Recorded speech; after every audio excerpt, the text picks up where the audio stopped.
Muy bien, grabar la clase. Así que vamos a leer ahora el texto bíblico. Busquen en sus Biblias el libro de Zacarías, el capítulo 1, y vamos a leer versículos 7 al 17. O de repente vamos a pedir a uno de ustedes, a ver, alguien que tenga una buena conexión, buen micrófono, para que todos escuchemos bien, podría leer Zacarías 1, del versículo 7 al 17. Y los coanfitriones me ayuden a dar el micrófono abierto para el que va a leer la Biblia ahora, por favor. Versículo 7. A los 24 días del mes 11, que es el mes de Tebat, en el año segundo de Darío, vino palabra de Jehová al profeta Zacarías, hijo de Berequías, hijo de Ido, diciendo: Vi de noche, y he aquí un varón que cabalgaba sobre un caballo alazán, el cual estaba entre los mirtos que había en la hondura, y detrás de él había caballos alazanes, overos y blancos. Entonces dije: ¿qué son estos, Señor mío? Y me dijo: el ángel que hablaba conmigo, yo te enseñaré lo que son estos. Y aquel varón que estaba entre los mirtos respondió y dijo: estos son los que Jehová ha enviado a recorrer la tierra. Y ellos hablaron a aquel ángel de Jehová que estaba entre los mirtos y dijeron: hemos recorrido la tierra, y he aquí toda la tierra está reposada y quieta. Respondió el ángel de Jehová y dijo: oh Jehová de los ejércitos, ¿hasta cuándo no tendrás piedad de Jerusalén y de las ciudades de Judá, con las cuales has estado airado por espacio de 70 años? Y Jehová respondió buenas palabras, palabras consoladoras, al ángel que hablaba conmigo. Y me dijo el ángel que hablaba conmigo: clama diciendo: así ha dicho Jehová de los ejércitos, celé con gran celo a Jerusalén y a Sión, y estoy muy airado contra las naciones que están reposadas, porque cuando yo estaba enojado un poco, ellos agravaron el mal. Por tanto, así ha dicho Jehová: yo me he vuelto a Jerusalén con misericordia, en ella será edificada mi casa, dice Jehová de los ejércitos, y la plomada será tendida sobre Jerusalén. Clama aún, diciendo: así dice Jehová de los ejércitos, aún rebosarán mis ciudades con la abundancia del bien, y aún consolará Jehová a Sión, y escogerá todavía a Jerusalén. Amén. Excelente, gracias, hermano Lucho. Bueno, aquí tenemos la primera visión de 8 visiones que Dios le dio al profeta Zacarías. No estamos del todo seguros, pero algunos comentaristas piensan que Dios le dio las 8 visiones de golpe, ¿ya? El mismo momento para que Zacarías empezara su ministerio. Bueno, si estas 8 visiones fueron al mismo tiempo o en tiempos diferentes, es un poco secundario. Lo que queremos hacer es analizar bien cada una de las visiones. Ahora, aquí tenemos, hermanos, el inicio del tema principal, la primera parte principal del libro. ¿Ok? El libro está básicamente en 3 partes. La primera parte, las visiones. La segunda parte, mensajes sobre el ayuno, capítulos 8, 7 y 8. Y luego, capítulos 9 al 14, la parte escatológica tipo apocalíptica. Ahora, aquí tenemos 8 visiones. ¿Qué es una visión? Una visión es parecido a un sueño, con esta diferencia. Un sueño es lo que es cuando Dios habla a un siervo suyo mientras él está durmiendo. Así que si el profeta estaba durmiendo y durante la noche en su sueño él veía algo, eso era catalogado como un sueño. Si estaba despierto, sea de día o de noche, pero en condición de estar despierto, entonces era una visión. Quizás es un poco semántica la diferencia, no es de gran importancia, pero en este caso es una visión, lo que significaría que el profeta Zacarías estaba bien despierto cuando Dios le concedió esta visión. Miren la fecha, versículo 7. ¿Cuál es la fecha? Dice el 24 día del mes 11 en el segundo año de Darío. El 24 del mes 11 del calendario judío del segundo año de Darío. Esta fecha es interesante porque si miramos Ageo el capítulo 2, y en la página anterior en sus Biblias, Ageo 2, el versículo 10. Miren ustedes la fecha de la última palabra profética de Ageo. ¿En qué fecha vino? El día 24 del mes 9. Se repite también en Ageo 2, el versículo 20, a los 24 días del mismo mes, el mes 9.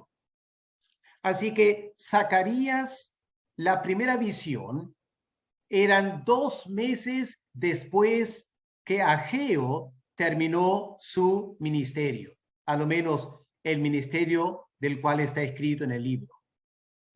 Eso nos lleva a pensar un poco esta tarde acerca del contexto en el cual se dio esta visión. Esta es la pregunta que hay que hacer.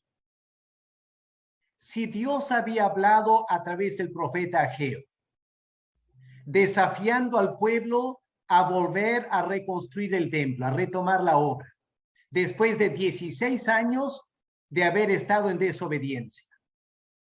Y el pueblo responde al desafío de Ageo y empiezan a construir. La pregunta sería, ¿y por qué era necesario tener más palabras proféticas ahora de parte de Zacarías? Bueno, quizá la respuesta está en Esdras, el capítulo 5. Vamos a mirar un momento el libro de Esdras y el capítulo 5. Lo que van a notar en ese capítulo es que describe lo que pasó cuando el pueblo empezó a obedecer al profeta Ageo y a reconstruir el templo. Miren el versículo 3, por ejemplo, Esdras 5, versículo 3. En aquel tiempo, es decir, cuando estaban ya en plena reconstrucción, vino a ellos Tatnai, gobernador del otro lado del río, y Setar-Boznai y sus compañeros, y le dijeron, ¿quién os ha dado orden para edificar esta casa y levantar estos muros? Era un momento difícil para el pueblo de Dios. Ellos estaban bajo el liderazgo de Zorobabel. Pero la verdad es que Zorobabel era simplemente el líder cívico de este pequeño pueblo que vivía en Palestina. Las personas que vinieron a preguntarles qué estaban haciendo eran el gobernador de toda una provincia del imperio persa. Entonces, estos oficiales se acercan para interrogar los líderes de Judá, haciendo la pregunta, ¿y quién les dio permiso? ¿Cómo los persas controlaban todo, no es cierto? Estaban simplemente construyendo un templo, pero las autoridades persas querían saber por qué lo estaban haciendo, quién había dado autorización. Y obviamente se sintió la presión de las autoridades. Ahora, hay un detalle interesante en Esdras 5, el versículo 8. Noten este detalle. Sea notorio al rey, esta es la carta que redactaron al emperador. Sea notorio al rey que fuimos a la provincia de Judea, a la casa del gran Dios, noten ese nombre, al gran Dios, la cual se edifica con piedras grandes. Otro detalle interesante, piedras grandes. Y ya los maderos están puestos en las paredes y la obra se hace deprisa y prospera en sus manos. ¿Qué da a entender eso? Da a entender que la obra ya está avanzando. Y yo me pregunto, ¿será este el contexto de la primera visión que Dios le dio a Zacarías? 2 meses antes, el pueblo ya estaba trabajando, reconstruyendo el templo. Parece que la obra estaba avanzando muy bien. Los judíos estaban poniendo bastante empeño, bastante emoción para honrar a Dios reconstruyendo el templo. Cuando de repente viene esta presión por parte de las autoridades, ¿qué están haciendo? ¿Quién les dio permiso? Y en ese momento, para animar a su pueblo a que perseveren en la construcción, parece que Dios habló al profeta Zacarías para animar al pueblo. Y si nos hacemos la pregunta que vamos a contestar en un momento, ¿cuál fue el mensaje central de esta primera visión? Básicamente, era para confirmar una hermosa promesa que Ageo, Dios había hecho a través de Ageo en capítulo 2 de Ageo, versículos 6 al 9. Quiero leer con ustedes este pasaje para traer a la mente lo que Dios ya había dicho a través de Ageo y que Dios ahora recalca a través de Zacarías. Leamos Ageo 2, versículo 6. Noten esta hermosa promesa con relación al templo que estaban reconstruyendo. Porque así dice Jehová de los ejércitos: de aquí a poco yo haré temblar los cielos y la tierra, el mar y la tierra seca.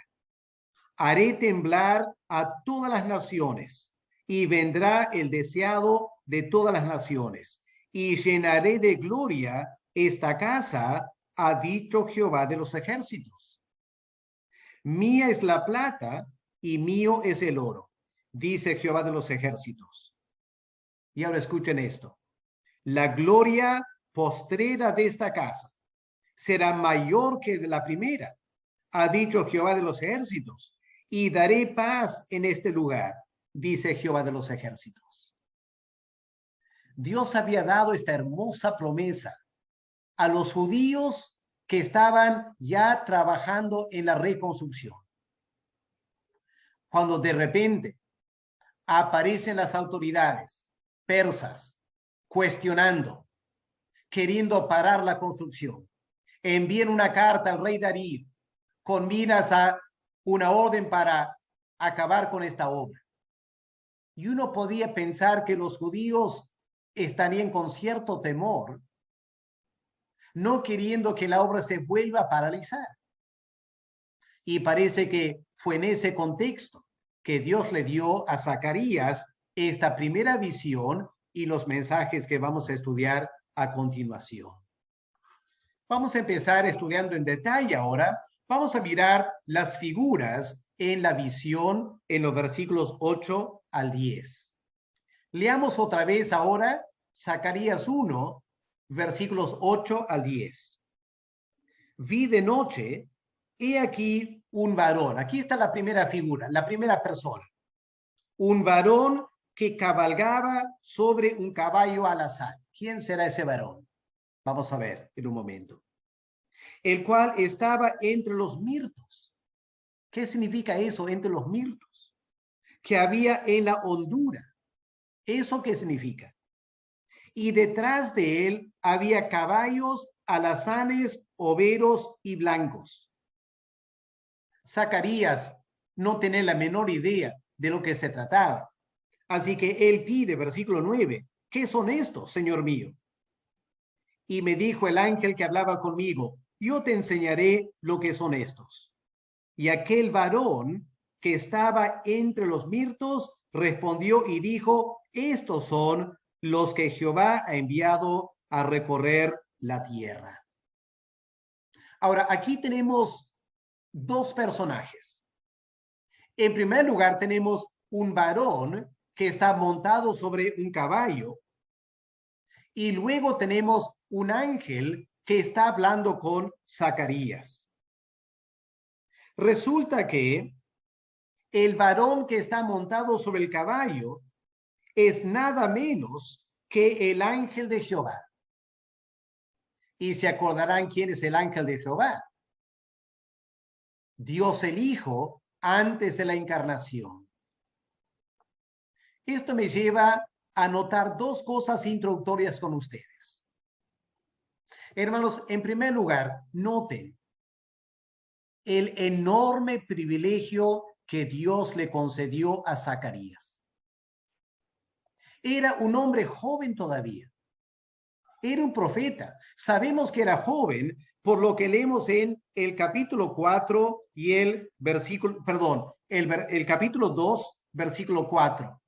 Tendrán que corregir lo que está en PowerPoint. Aquí me equivoqué. No es Zacarías 4:2, es Zacarías 2:4. Lo voy a corregir después. Pero miren lo que leemos en Zacarías 2:4. Corre, habla a este joven. Hablando de Zacarías. La palabra joven ahí daría la idea que Zacarías quizá tenía apenas 20 años. ¿Puedes pensar en un joven en la iglesia de 20 años? ¿Cómo es la vida de un joven de 20 años? ¿Cómo es la vida espiritual de un joven de 20 años? Y Zacarías, más o menos a esa edad, Dios le concede esta visión. Y hermanos, como vamos a ver en un momento, esta visión es extraordinaria. Porque en esta visión, Zacarías ve al eterno Hijo de Dios, al que luego se encarnó y es nuestro Salvador. Zacarías lo vio, montado sobre un caballo. Este Hijo de Dios habla a Zacarías.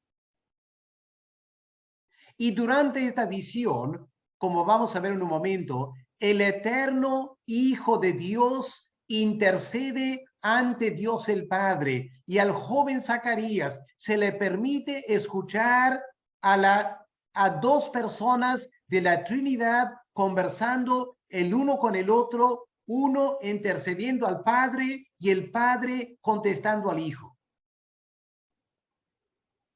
Espero que puedan captar el privilegio que eso representó para Zacarías.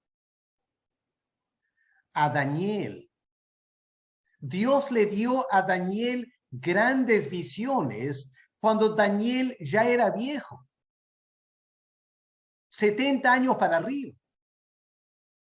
Zacarías era joven y recibe esta tremenda bendición. Así que el libro que estamos empezando a estudiar es un libro de un hombre sumamente privilegiado. Y hay que tomar en cuenta eso en la medida que vamos estudiando este libro. Una segunda cosa, hermanos, muy importante para notar esta tarde es lo siguiente.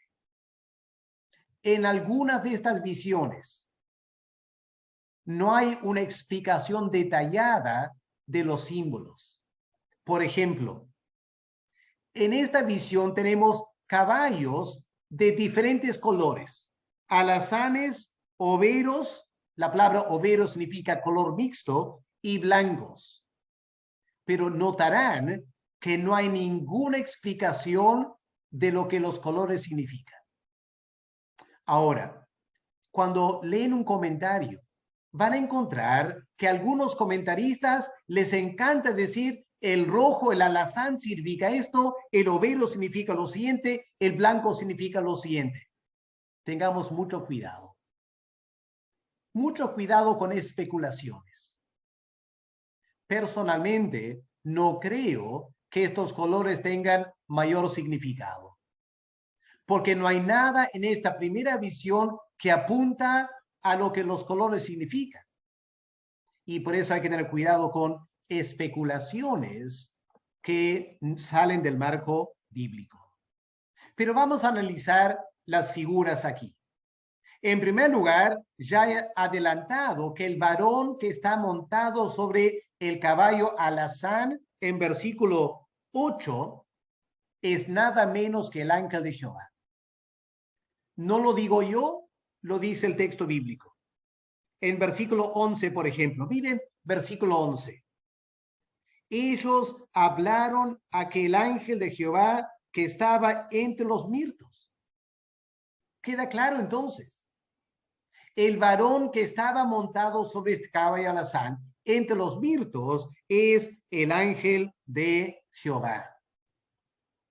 Se le llama varón en versículo 8. Ahora vamos a ver otros pasajes donde aparece la misma persona con el mismo nombre, varón, para que empecemos a conocer bien la enseñanza del Antiguo Testamento. Vamos a empezar en Génesis, el capítulo 32 y el versículo 24. Génesis 32 y el versículo 24. ¿Qué leemos aquí? Así quedó Jacob solo y luchó con él un varón. Pero resulta, si sigues leyendo el pasaje, que el varón era el ángel de Jehová.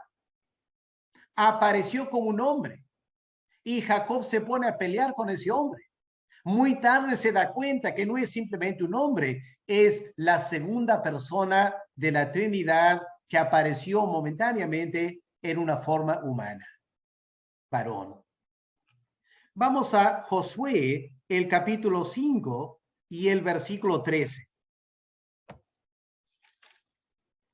Aquí Josué se está preparando para atacar a la ciudad de Jericó, cuando de repente alguien aparece. Miren, Josué 5, versículo 13.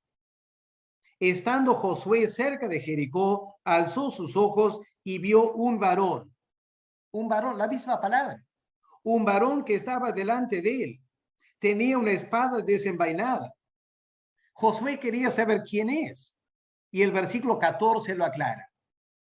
Dice, yo soy el príncipe del ejército de Jehová, el ángel de Jehová, la segunda persona de la Trinidad antes de la encarnación. Vamos también a Jueces, el capítulo 13 y el versículo 6. Jueces 13, versículo 6. Aquí una experiencia de los padres de Sansón cuando el Señor Jesús aparece antes de la encarnación para anunciar el nacimiento de Sansón. Versículo 6. Y la mujer vino y se lo contó a su marido diciendo, un varón de Dios vino a mí. Ahí está otra vez la palabra, un varón de Dios. Y más adelante, tenéis que leer el pasaje, resulta que es el ángel de Jehová, es Dios mismo. Así que aquí en Zacarías, en la primera visión, aparece un varón que luego es identificado como el ángel de Jehová, la segunda persona de la Trinidad. Qué privilegio para Zacarías ver a Dios el Hijo antes de la encarnación. Ahora, versículo 8 de Zacarías 1. ¿Sobre qué caballo está montado? Dice que cabalgaba sobre un caballo alazán. La palabra alazán, ¿qué significa? Según un diccionario, la palabra alazán significa un color marrón claro, con un toque de rojo, más o menos el color de canela. No es un rojo vivo, es un rojo medio tirando a marrón. La palabra en hebreo aquí la palabra en hebreo es Adón. ¿Se acordarán el nombre Adán? Adán fue tomado de la tierra y la tierra era color rojizo. Y aquí está la palabra en hebreo para rojo, la palabra Adón. Uno podía estudiar el uso de esta palabra en el Antiguo Testamento. Solo quiero mencionar 2 o 3 casos interesantes. Por ejemplo, ¿se acuerdan cuando Jacob hizo un guiso, un potaje, que Esaú cuando volvió del campo quería comer? Y Jacob le le vendió el potaje por el precio de la primogenitura. La Biblia dice que ese potaje era rojo, Adón. Luego, en Números 19, para un caso muy particular de expiar los pecados, era necesario tomar una vaca con este color, Adón, para expiar los pecados. Números 19, versículo 2. Muy interesante, en Cantares vamos a encontrar esta palabra. Vamos a Cantares, el capítulo 5 y el versículo 10. Miren en sus Biblias, Cantares 5, el versículo 10. ¿Qué dice la Sulamita, la novia, acerca de Salomón? Mi amado es blanco y rubio. La Reina Valera traduce rubio, pero la palabra en hebreo es Adón, literalmente rojizo. Seguramente el color del rostro de Salomón, quien es una figura del Señor Jesús. Y luego en Isaías 63 y el versículo 2, tenemos una referencia a Dios con este color también. Isaías 63, versículo 2. Miren versículo 1 primero. ¿Quién es este que viene de Edom, de Bosra, con vestidos rojos? Versículo 2. ¿Por qué es rojo, Adom, tu vestido, y tus ropas como del que ha pisado el lagar? Hablando de el Señor Jesús que pisa el lagar de las uvas y mancha sus vestimentas de rojo. Pero muy interesante el uso en el Antiguo Testamento de este color rojo. No sé hasta qué punto podemos usar eso para interpretar el color del caballo, pero lo menciono para su interés. Creo que más importante es dónde estaba Dios el Hijo en este momento. Pueden ver versículo 8, Zacarías 1:8. Cabalgaba sobre un caballo alazán, el cual estaba entre los mirtos. ¿Quién sabe qué es un mirto? ¿Sabemos lo que es la planta de mirto? Vamos a ver. Aquí tenemos una imagen. La parte superior pueden ver que es un arbusto. Un arbusto, obviamente color verde verdoso, con una hermosa flor. Y noten una característica del color de la flor del mirto. Parece una estrella, ¿no es cierto? Parece una estrella. Esto es interesante porque la palabra en hebreo para mirto es la palabra Adás. Adás. Y si miramos en el libro de Esther, Esther 2, el versículo 7, vamos a encontrar el nombre original de Esther. ¿Cuál era el nombre original de esta reina de Persia? Noten, reina de Persia, una judía, Esther, pero reina de Persia por casarse con el rey. ¿Qué leemos en Esther 2, el versículo 7? Había criado a Hadasa, es decir, Esther. Hadasa significa mirto. El nombre original de Esther era mirto. Y esta planta vino a representar al pueblo de Israel, especialmente al pueblo de Israel cuando estaban en una condición débil. Ya no eran un tremendo árbol como el cedro. La Biblia habla de Israel como cedro, los cedros del Líbano. Pero ahora, después del exilio, estaban reducidos a un pueblo muy pequeño, muy débil, tratando de reconstruir el templo, y la planta apropiada para referirse a Israel ya no es el tremendo cedro, sino este arbusto. llamado mirto. Pero a Hadasa se le cambia el nombre a Esther. Y Esther significa estrella, que es la flor del arbusto de mirto.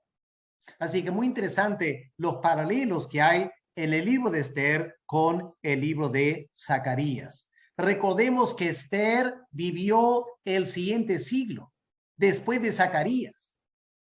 Así que cabe la posibilidad que el nombre Hadasa, mirto, vino a ser un nombre muy popular para señoritas judías gracias a esta primera visión del ángel de Jehová entre los mirtos. Ahora, sabemos del libro de Nehemías, capítulo 8, versículo 15, que cerca de Jerusalén habían mirtos, ¿ya? Así que podemos después quizás mirar Nehemías 8:15, había cerca de Jerusalén algunos mirtos. Más interesante todavía es lo que leemos en Isaías. Vamos a Isaías 41 y el versículo 19. Isaías 41, el versículo 19. ¿Cuál es la profecía que tenemos aquí? Escuchen la palabra de Dios, hermanos. Isaías 41, versículo 19.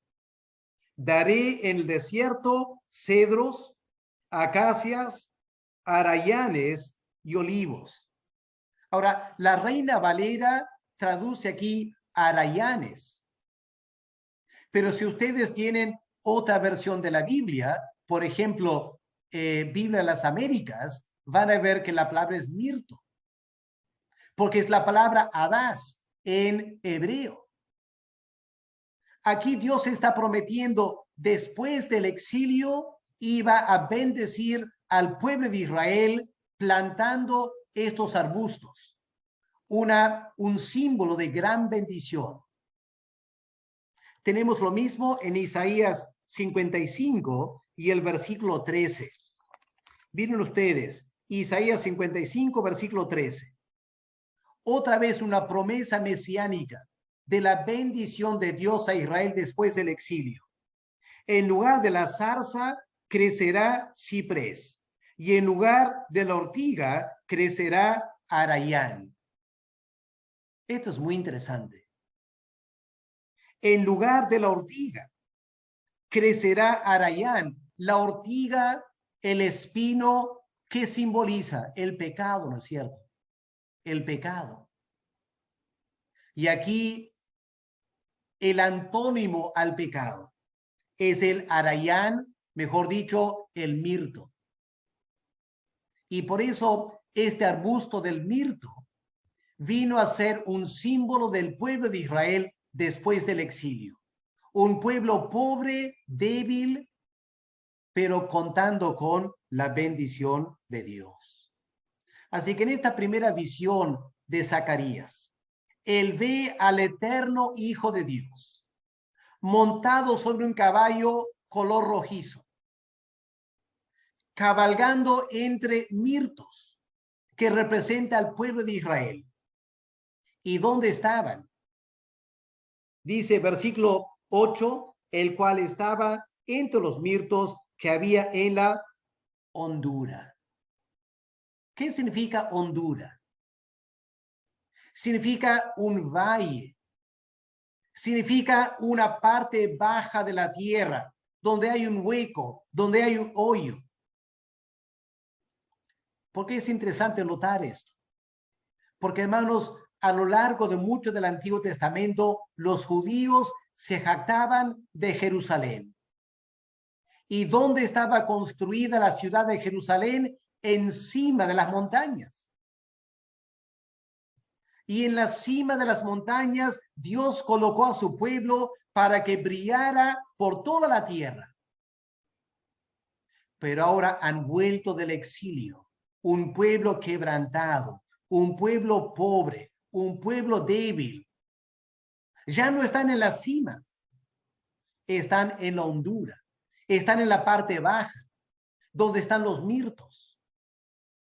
Y aquí aparece el Señor cabalgando en ese mismo lugar. como el Señor diciendo, ustedes son mi pueblo, y aunque la están pasando mal, yo les estoy acompañando, cabalgando entre los mirtos en la hondura. ¿Qué más vemos en esta visión? Al fin del versículo 8, leemos que detrás del Señor había caballos, alazanes, overos y blancos. ¿Quiénes son estos caballos? ¿Qué representan? La respuesta está en versículo 10. Aquel varón que estaba entre los mirtos respondió y dijo, estos son los que Jehová ha enviado a recorrer la tierra. Y ellos hablaron a aquel ángel de Jehová que estaba entre los mirtos y dijeron, hemos recorrido la tierra, he aquí toda la tierra está reposada y quieta. ¿Pueden captar, hermanos, lo que está diciendo la Biblia? El Señor está montado sobre un caballo. Detrás de él hay muchos caballos. No se menciona a alguien cabalgando sobre los caballos. Lo más probable es que había. Pero claramente representan los mensajeros que Dios había enviado por toda la tierra. Es decir, eran ángeles. O los caballos mismos simbolizaban ángeles, o montados sobre los caballos habían seres angelicales, y el Señor a la cabeza de todos ellos. El Señor también, Jehová de los ejércitos, es su naturaleza divina. Ahora, esa es la visión. Ahora vamos a ver el significado de la visión. ¿Qué significa todo esto? Felizmente, los versículos 11 al 13 nos dan cierta explicación. Vamos a leer otra vez entonces versículos 11 al 13 de Zacarías 1. Ellos hablaron a aquel ángel de Jehová que estaba entre los mirtos y dijeron, aquí está el reporte. Hemos recorrido la tierra. He aquí toda la tierra está reposada y quieta. Respondió el ángel de Jehová y dijo, oh Jehová de los ejércitos, ¿hasta cuándo no tendrás piedad de Jerusalén y de la ciudad de Judá, con las cuales has estado airado por espacio de 70 años? Y Jehová respondió buenas palabras, palabras consoladoras al ángel que hablaba conmigo. Primero, hermanos, quiero notar lo siguiente. Lo primero que hay que notar es que estos ángeles eran mensajeros de Dios, que habían recorrido la tierra para traer un informe a Dios el Padre acerca de las condiciones que había en toda la tierra. Y alguien por ahí, me imagino, haciendo una pregunta muy interesante. Alguien diría, pero pastor, yo pensaba que Dios es omnisciente. Si Dios es omnisciente, se supone que Él sabe lo que está pasando.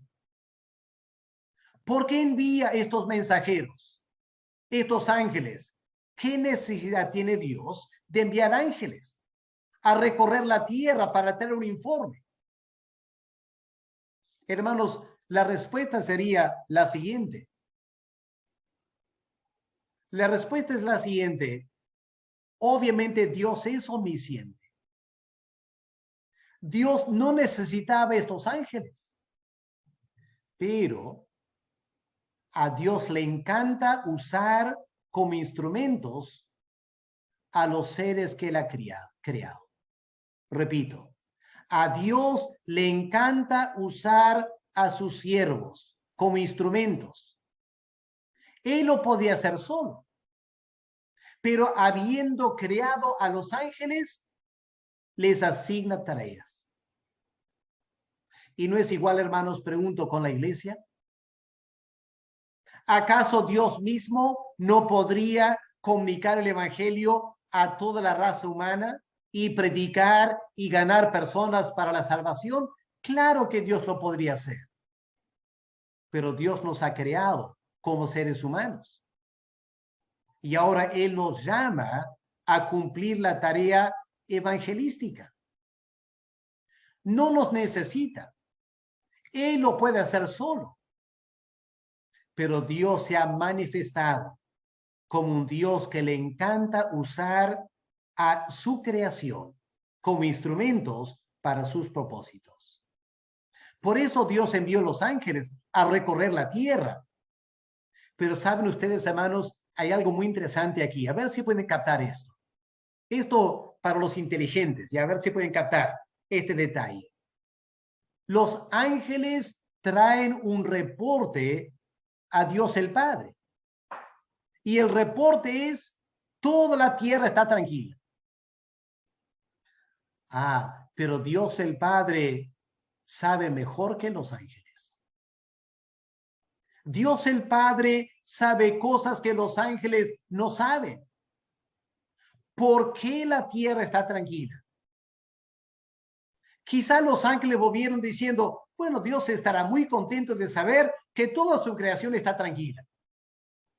Pero vamos a ver un momento, Dios no estaba nada contento con este reporte. Me hace pensar en Job capítulo 1. ¿Se acuerdan de ese libro de Job? ¿Cómo empieza ese libro? Capítulo 1. ¿Acaso no leemos en Job 1 que un día los hijos de Dios se presentaron delante de Dios y entre ellos estaba Satanás? Y Dios pregunta a los ángeles, ¿de dónde vienen? Y los ángeles dicen, bueno, venimos de recorrer toda la tierra, igual que aquí. Y luego Dios, ¿qué hace? Dios dice algo muy interesante en Job capítulo 1. Dios dice, ¿acaso no has visto a Job, mi siervo, que es un hombre justo? Los ángeles no lo dijeron. Dios ya lo sabía. Los ángeles vieron a Job, no les importó mucho. Pero Dios el Padre tenía planes y propósitos para Job que los ángeles no tenían la menor idea. Así que la verdad es que Dios es omnisciente. Y la verdad es que Dios no necesitaba usar estos ángeles. Y cuando los ángeles vienen para presentar un informe, Dios ya lo sabe todo. Y sabe más que los ángeles. Y por eso uno se imagina los ángeles que conocen a Dios. Vuelven de cumplir una tarea. Y ya por experiencia han aprendido que Dios siempre sabe algo más que ellos. Así que yo me pregunto si a veces los ángeles toman como un desafío. A ver si yo puedo anticipar lo que Dios va a decir. Como queriendo ser igual a Dios. Pero Dios siempre le gana. Porque Dios siempre es mucho más sabio que los ángeles y que los seres humanos también. Muy interesante ese detalle. Pero lo que leemos, algo muy interesante aquí en versículo 12. De repente el ángel de Jehová, el varón que estaba montado sobre el caballo alazán, le empieza a dirigir la palabra a Dios el Padre, Jehová de los ejércitos. Y miren lo que le pregunta. ¿Hasta cuándo no tendrás piedad de Jerusalén y de la ciudad de Judá, con las cuales has estado airado por espacio de 70 años? Hermanos, ¿qué tenemos aquí? Hermanos, lo que tenemos aquí es Dios el Hijo intercediendo ante Dios el Padre. ¿Le suena familiar eso? Dios el Hijo intercediendo ante Dios el Padre por la nación de Israel. Aquí no está intercediendo por la iglesia. Esto va a venir más adelante. Pero durante el Antiguo Testamento, Dios el Hijo intercedía por el pueblo de Israel. Antes de entrar en detalles, hay ciertas cosas que quiero notar con ustedes. Número 1. Pueden notar en versículo 12 el tremendo respeto con el cual Dios el Hijo se dirige a Dios el Padre? ¿Cómo lo llama? ¿Cómo se dirige a Dios el Padre? En versículo 12 dice, oh Jehová de los ejércitos. Parece muy formal, ¿no es cierto? Muy formal, muy respetuoso. Jehová de los ejércitos. Lo digo por el contraste que vemos en Juan capítulo 15. Vamos a, perdón, Juan 17. Vamos a Juan 17 un momento. ¿Qué tenemos, hermanos, en Juan 17? Tenemos al Señor Jesús orando a Dios el Padre. ¿Pueden captar que es la misma persona? En Juan 17 es Dios el Hijo intercediendo a Dios el Padre. Igual que tenemos en Zacarías 1, el versículo 12, es exactamente lo mismo. Las dos personas, el Hijo de Dios intercediendo ante Dios el Padre. Pero con esta diferencia. Miren versículo 1. Juan 17, versículo 1. ¿Qué leemos aquí? Estas cosas habló Jesús y levantando los ojos al cielo dijo, Padre. No lo llamó Jehová de los ejércitos. Lo llama Padre. Versículo 5. Ahora pues, Padre. Versículo 21. Para que todos sean uno como tú, oh Padre, en mí. Versículo 24. Padre. Versículo 25. Padre justo. ¿Qué está pasando aquí? ¿Por qué en Zacarías 1, cuando Dios el Hijo se dirige a Dios el Padre, lo llama Jehová de los ejércitos? Y aquí en Juan 17, cuando la misma persona, Dios el Hijo, habla a Dios el Padre, lo llama Padre. ¿Por qué la diferencia? Si es la misma persona. Es la misma persona, pero los que escuchan son diferentes. Los que escuchan son diferentes. En Zacarías, los que están escuchando son ángeles. En Juan 17, los que están escuchando son creyentes. El creyente se relaciona con Dios como Padre. ¿Y los ángeles? Ningún ángel se atreve a llamar a Dios el Padre, Padre. Los ángeles lo llaman Jehová de los ejércitos. Es otra clase de relación. Y el Señor Jesús, o mejor dicho, el Hijo de Dios en Zacarías 1, cuando se dirige a Dios el Padre, muestra tremendo respeto. Yo no sé si ustedes han notado cómo los pastores se tratan entre sí en la Iglesia Alianza Cristiana y Misionera. Cuando estamos en público, la convención, la práctica es, cuando estamos en público, nos tratamos de pastor. Entonces, cuando estoy hablando delante de hermanos del pastor Marco, yo lo trato del pastor Marco. Y el pastor Marco me trata a mí de pastor Alex. Cuando estamos delante de la iglesia. Pero cuando estamos los dos solos, no nos llamamos pastor. Somos amigos. Cambiamos la forma de hablar. Y aquí tenemos algo parecido. Cuando el Señor está delante del Padre en la presencia de los ángeles, se dirige al Padre con tremendo respeto por guardar el respeto de los ángeles y lo llama Jehová de los ejércitos. Interesante ese detalle. El segundo detalle, ya lo he mencionado, en el Antiguo Testamento, Dios el Hijo intercede por Israel.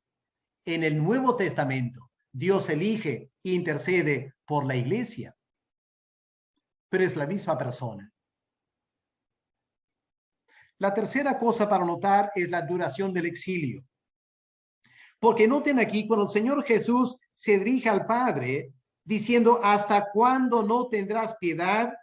Y luego dice, ¿has estado airado por espacio de 70 años? ¿De qué 70 años se está hablando? Bueno, del exilio, ¿no es cierto? Del exilio. ¿Pero acaso el pueblo de Israel no ha vuelto hace años del exilio? ¿Por qué hablar otra vez de los 70 años? Aquí hay un detalle interesante para notar. A ver si pueden tomar esto en cuenta. Si nos hacemos la pregunta, ¿en qué año los babilonios atacaron a Jerusalén por primera vez? Ya por primera vez, para conquistar a Jerusalén. ¿En qué año fue eso? En el año 605. 605 antes de Cristo. ¿Cuándo volvieron de Babilonia? ¿Cuándo ese relato en Esdras capítulo 1, cuando vuelven de Babilonia a Jerusalén para reconstruir el templo, ¿en qué año fue? El año 535 antes de Cristo. Así que saquen la cuenta. De la primera conquista de Jerusalén hasta el retorno del exilio, ¿cuántos años era? 70 años. ¿No es cierto? Pero ahora otra pregunta. El templo. ¿Cuándo fue el templo destruido? El templo no fue destruido hasta el año 587 antes de Cristo, 20 años después. Y ahora, ¿cuándo fue reconstruido el templo?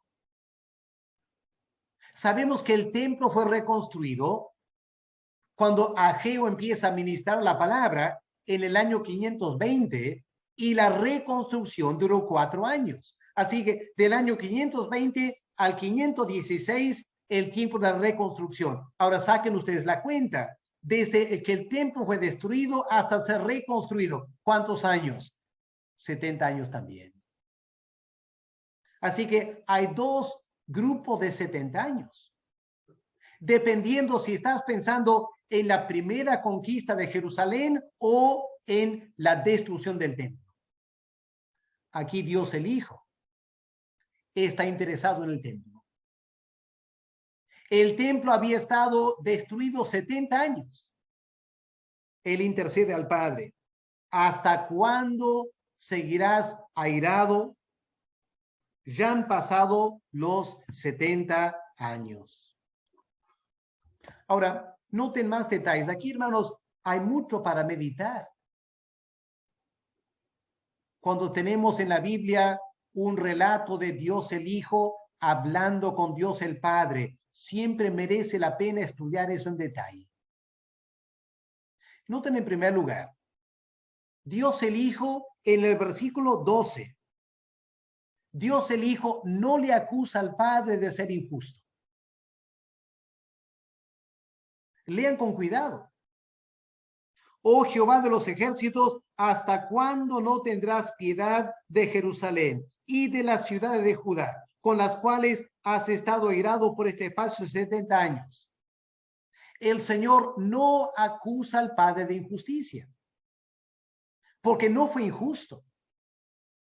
En primer lugar, este pueblo de Judá merecía la disciplina de Dios. Y en segundo lugar, Dios había dicho, van a ser 70 años. Así que aquí el Hijo no está acusando al Padre de ser injusto. Lo que el Hijo está haciendo es apelar a la fidelidad del Padre. Es otra forma de decir, Padre, tú diste tu palabra. 70 años, el templo estaría destruido. Y Padre, estamos al fin de los 70 años. Cumple tu promesa. Cumple tu promesa. Bendice a tu pueblo. Ayúdale a terminar de construir. Qué hermosa oración, ¿no es cierto? Qué hermosa oración. Y noten ahora cómo el Padre contestó al Hijo. Versículo 13. Y habló, y Jehová respondió buenas palabras, palabras consoladoras al ángel que hablaba conmigo. Bueno, no queda claro si este ángel que hablaba conmigo era el ángel intérprete del versículo 9 o si era el varón cabalgando sobre el caballo, porque él fue el último que habló con Zacarías en versículo 11. No está claro. Pero es hermoso la actitud de Dios el Padre, de su gran trono celestial. Este enorme, grandioso, majestuoso, santo, terrible Dios habló palabras buenas y palabras consoladoras. Yo creo a Dios el Hijo. Ahí tenemos un pequeño cuadro de la relación entre las primeras dos personas de la Trinidad. Cómo el Hijo intercede ante el Padre con respeto, animándole a cumplir sus promesas. Y como Dios el Padre contesta a Dios el Hijo con palabras consoladoras y con palabras buenas. Y todo esto es lo que dio lugar al ministerio profético de Zacarías. Qué profundo es eso. Este joven, 20 años, él va a desarrollar un ministerio que es el resultado de la intercesión de Dios el Hijo ante Dios el Padre a favor de Israel. Y la respuesta está en este joven, Zacarías, y el ministerio que Dios le va a dar. Así que terminemos esta tarde mirando el mensaje de la visión. Porque versículo 14, ¿qué leemos? Versículo 14. Y me dijo al ángel que hablaba conmigo, clama diciendo, así ha dicho Jehová de los ejércitos. Y aquí viene el mensaje que Zacarías tendrá que predicar. Aquí está el profeta en la presencia de Dios, recibiendo el mensaje que él tiene que predicar. Noten que el mensaje viene de parte de Dios el Padre, no de Dios el Hijo. Porque versículo 14 es muy específico. Versículo 14, clama diciendo, así ha dicho Jehová de los ejércitos. Zacarías va a ser un profeta a nombre de Dios el Padre, a nombre de Jehová de los ejércitos. ¿Y cuál es el mensaje? Tiene 4 puntos. Un sermón de 4 puntos. Primer punto principal, versículo 14. El celo de Jehová para con su pueblo. La segunda parte del versículo 14. Así ha dicho Jehová de los ejércitos, celé con gran celo a Jerusalén y a Sión. Ahora, aquí hay un asunto interesante para analizar. La Reina Valera pone el verbo celé en tiempo pasado, ¿no es cierto? Celé, antes. Otras versiones de la Biblia lo ponen en tiempo presente. Tengo celo, gran celo por Jerusalén y por Sión. Así que total, ¿cuál es? ¿Está Dios hablando del celo que él había tenido los 70 años que produjo el exilio? ¿O está diciendo que Dios tiene celo por Jerusalén ahora? La verdad es que ambas cosas son ciertas. En primer lugar, el celo histórico. Hermanos, por muchos años, el pueblo de Israel abandonó a Dios. Dios había llamado a Israel para ser su pueblo. Dios le dijo, no tendrán ningún otro Dios aparte de mí. Yo soy Dios celoso. No van a tener ningún otro Dios. ¿Y qué hizo Israel? Empezó a adorar toda clase de Dios. Y la reacción de Dios no se dejó esperar. Dios tuvo tremendo celo. Y al final Como Israel no escuchó, Dios los disciplinó. Gran celo. Pero ahora que los 70 años han pasado, viene el aspecto presente. Yo tengo gran celo por Jerusalén. Ahora es un celo positivo. Ahora es el celo de aquel que quiere bendecir a su pueblo. Es celoso, celoso por bendecir y ayudar al pueblo de Israel. Y hermanos queridos, Dios no ha cambiado. Ahora somos la iglesia. El tiempo de Zacarías era Israel, pero ahora somos la iglesia. Y hermanos, Dios no cambia. Cuando el creyente empieza a ser infiel a Dios y se dedica a las cosas de este mundo, provoca en Dios gran celo. Y de persistir en las cosas del mundo o de la carne, Dios el Padre es capaz de disciplinarnos, porque Dios nos ama con un amor celoso. Pero por otro lado, cuando el creyente está pasando por momentos difíciles, cuando el creyente está siendo maltratado por el mundo, Dios reacciona con celo a favor de su pueblo. Y Dios es capaz de castigar a cualquier persona que toca a su pueblo. Porque como dice la Biblia, el pueblo de Dios es como la niña de sus ojos. Y Dios es celoso por cuidar y proteger a su pueblo. Este es el primer mensaje de Zacarías que él tuvo que ir a predicar a Israel después. ¿Cuál es el segundo punto de este sermón? Versículo 15.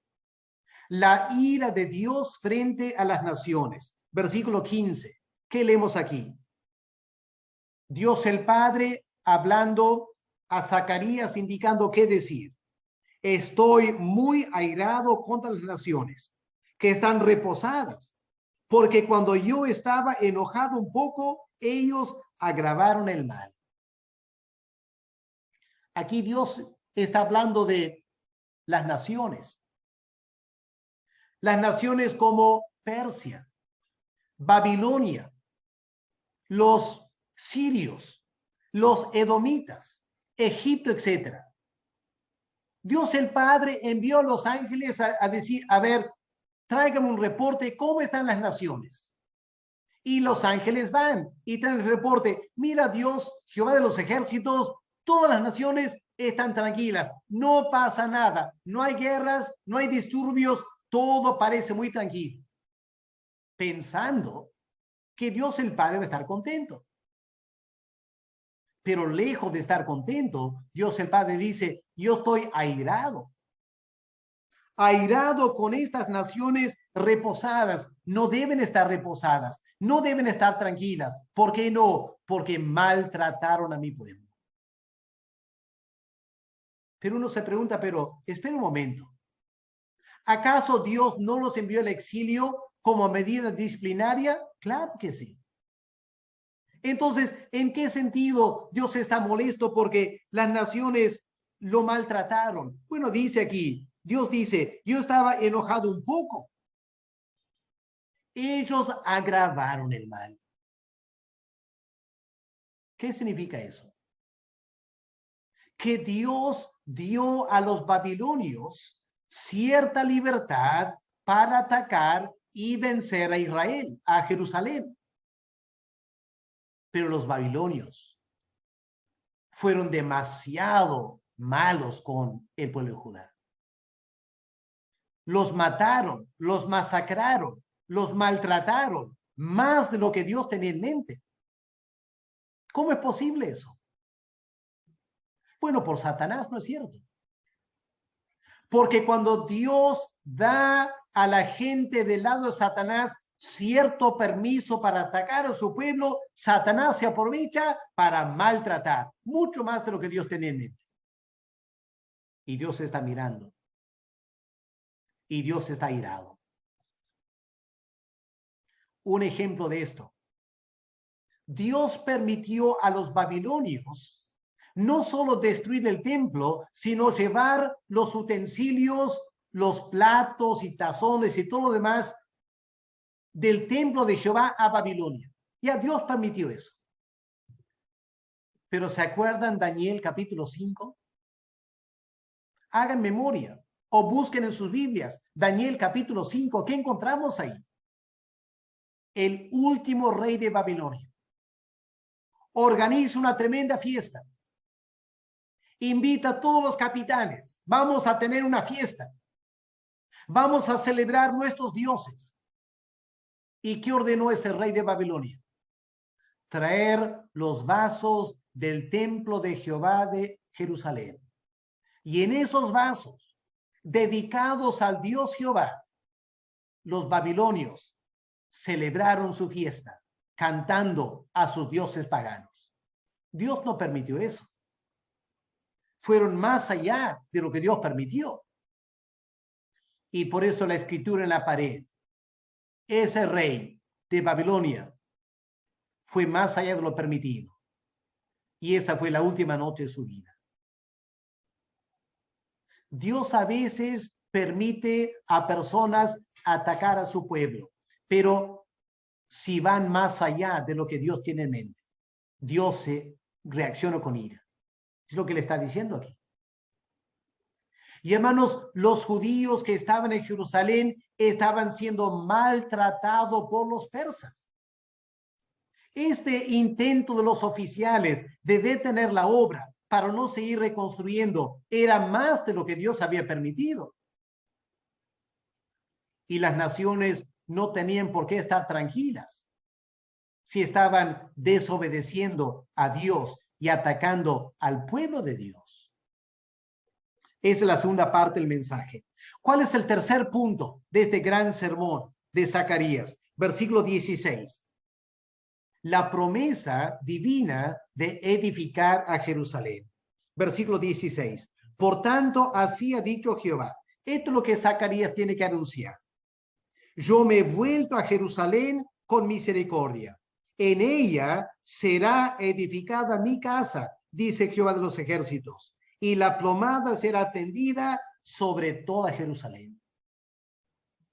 Es una promesa de que el templo va a ser construido. A pesar del intento de los persas de detener, Dios, el Dios eterno, Él da la promesa, voy a ayudar a mi pueblo a construir mi casa. Es más, dice Dios, la plomada se va a extender sobre toda la ciudad de Jerusalén, porque yo no quiero solo que se reconstruya el templo, yo quiero que se reconstruya la ciudad. Por eso, años después, Nehemías pide permiso para ir a Jerusalén, para reconstruir la ciudad de Jerusalén. Dios está prometiendo cumplir estas promesas. El templo será reconstruido. Jerusalén será reconstruido. Pero para nosotros, ¿cuál será el mensaje para nosotros del versículo 16? Bueno, ¿qué es la iglesia? Pregunta, hermanos, ¿qué es la iglesia? ¿Acaso no somos la casa de Dios? ¿Qué es la iglesia? ¿Acaso no somos la nueva Jerusalén? ¿Y se acuerdan la promesa de Cristo? El eterno Hijo de Dios hizo esta promesa. Yo voy a edificar la iglesia. Era por decir, yo voy a edificar la casa del Padre. Este nuevo templo, la iglesia. Cristo dijo, yo lo voy a hacer. Yo me voy a encargar. Y la nueva Jerusalén, la totalidad de la iglesia en todo el mundo va a ser construido. ¿Por qué? Porque Dios ha dicho. Hoy en día, ¿cómo están las naciones? Frente a la iglesia, ¿cómo están las naciones? ¿Acaso no están pasando toda clase de ley para atacar a la iglesia, hacer la vida imposible a la iglesia? Las naciones se burlan de la iglesia por creer en Dios y creer la Biblia. ¿Y qué creen ustedes que Dios está sintiendo? Dios está airado. Airado con las naciones que se atreven a atacar la iglesia. Qué grave error de las naciones. Hermanos, hoy en día, el imperio persa ya no existe. Pero Israel existe. Israel existe porque hay un Dios que está velando sobre esta creación. Este es el mensaje de Zacarías. Y para terminar, el cuarto punto, porque me falta tiempo, el cuarto punto, versículo 17, la bendición de Israel restaurada. 17, clama aún, sigue predicando, dice Dios. Clama aún diciendo, así dice Jehová de los ejércitos, aún rebosarán mis ciudades con la abundancia de bien, y aún consolará Jehová a Sión, y escogerá todavía a Jerusalén. ¿Se imaginan qué palabras tan alentadoras de parte de Dios el Padre, a través de Dios el Hijo, al mensajero Zacarías, para hablar a los hombres y las mujeres trabajando en la reconstrucción del templo? Dios promete no solo bendición. Noten la palabra en verso 17, rebosarán. ¿Qué significa rebosar? Repleto. No hay campo para tanta bendición. Rebosarán mis ciudades con la abundancia del bien. ¿Han visto alguna vez una persona derramando de una tremenda jarra en un pequeño vaso, digamos jugo de naranja? Y empieza a derramar y no está prestando atención. Y el vaso se llena y sigue derramando porque la jarra tiene mucho. Y el vaso ahora está rebosando. Echa más y más jugo de naranja, no hay espacio. Rebosa, rebosa, rebosa por todos lados. Así será la bendición de Dios. Como dice el Salmo 23, mi copa está rebosando. Hermanos queridos, animémonos esta tarde. Nosotros somos herederos de esta promesa. Somos la iglesia. Y aunque el mundo se ríe de nosotros y el mundo piense que somos anticuados, cucufatos, etc., Dios el Padre está mirando. Dios está airado con aquellas naciones que se atreven a pensar así de la iglesia. ¿Y qué hace Dios? Rebosa bendiciones. Por eso durante la pandemia, Dios nos ha cuidado. Porque somos su pueblo. Y seguirán viniendo juicios y castigos a la tierra y Dios seguirá cuidando a su pueblo. Estas promesas de bendición.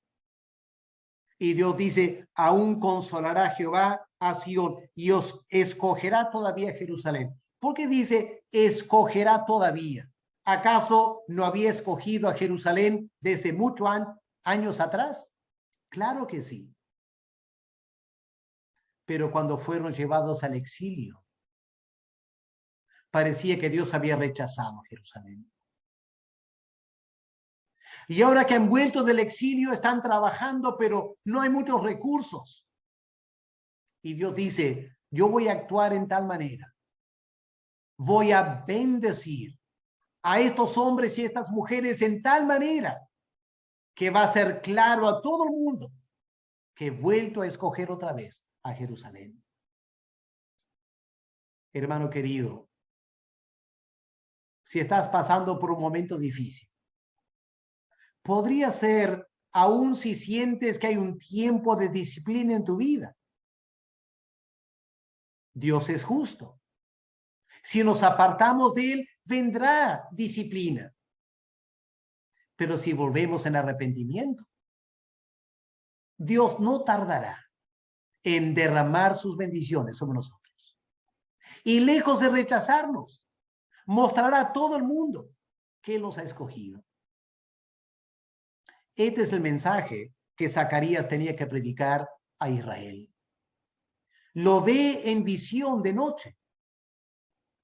¿Se imaginan este joven al día siguiente se levanta temprano en la mañana, ya sabe qué decir, ya tiene su mensaje de parte del Dios eterno, a través de Dios el Hijo, ministrado en una visión durante la noche. Hermanos, esta es la primera visión. Notarán tantas cosas profundas para estudiar. ¿Se imagina lo que el resto del libro tiene para nosotros? Pidamos a Dios que nos ayude a perseverar en el estudio de Zacarías para aprovechar bien este precioso libro que Dios nos ha dado. Muy bien, vamos a terminar ahí, hermanos. Ya, wow, son las 5:20. Nos hemos corrido bastante esta tarde, lo siento. Un poco largo quizá la exposición. A ver si hay algunas preguntas que quieren hacer. Preguntas por escrito, en primer lugar, en el chat. ¿Alguna pregunta, Jonathan, en el chat? Sí, hay una pregunta. Justamente el de Alfredo Correa Tejada. A ver. Dice, pregunto, ¿podría la frase "la tierra está reposada y quieta" tener un significado más allá de lo que encontraron los ángeles? Es decir, ¿podría Jehová advertir que las naciones se encontraban indiferentes, pasivas y contrarias ante lo que Dios quería para su pueblo Israel? Ya, me parece que tienes toda la razón. Ya, había una pasividad espiritual también. No estaban escuchando lo que Dios estaba diciendo a través de la revelación general. Debían estar preocupándose. ¿Cómo es que los judíos han vuelto? ¿Cómo están reconstruyendo? Dios quería hablar a las naciones, pero estaba en esta condición de quietud espiritual, como si Dios no estuviera diciendo nada.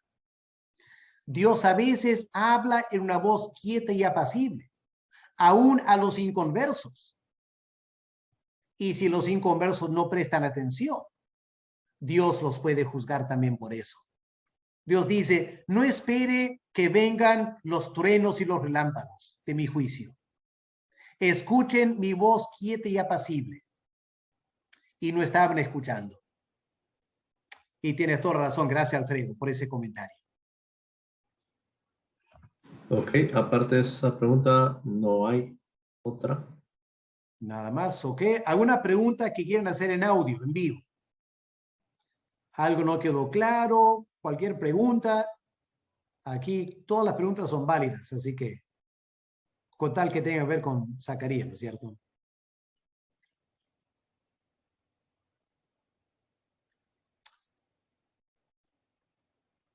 Ok, si no hay preguntas, voy a suponer que todo ha quedado más o menos claro. El hermano Marlon me dijo esta mañana que él tiene unos comentarios muy buenos de Zacarías que recién han llegado. ¿Ok? Así que hablen con el hermano Marlon, un comentarista llamado Berry, creo que es su apellido, Berry. El hermano Marlon sabe cuál es el libro. ¿Ya? Así que si alguien tiene interés en conseguir un buen comentario de Zacarías, hable rápidamente con Marlon porque no sé cuántos ejemplares tiene y van a volar, me imagino. ¿Ya? Así que siempre es bueno invertir en buenos comentarios para estudiar un poco más. Muy bien, bueno, para que tengamos un pequeño break antes del culto a las 6, mejor terminamos ahí por esta tarde. Vamos a pedir a Dios que nos pueda, nos ayude a poder aplicar a nuestras vidas e interiorizar lo que vamos escuchando. Yo sé que hay muchas cosas a veces un poco profundas, complejas, pero tratemos de rescatar algo y luego llevemos eso a nuestra vida espiritual, ¿ok? Voy a pedir al hermano Néstor, por favor. Néstor, guíenos en oración, dando gracias a Dios por la clase y pidiendo que él pueda prepararnos para el culto a las 6 también. Adelante, Néstor.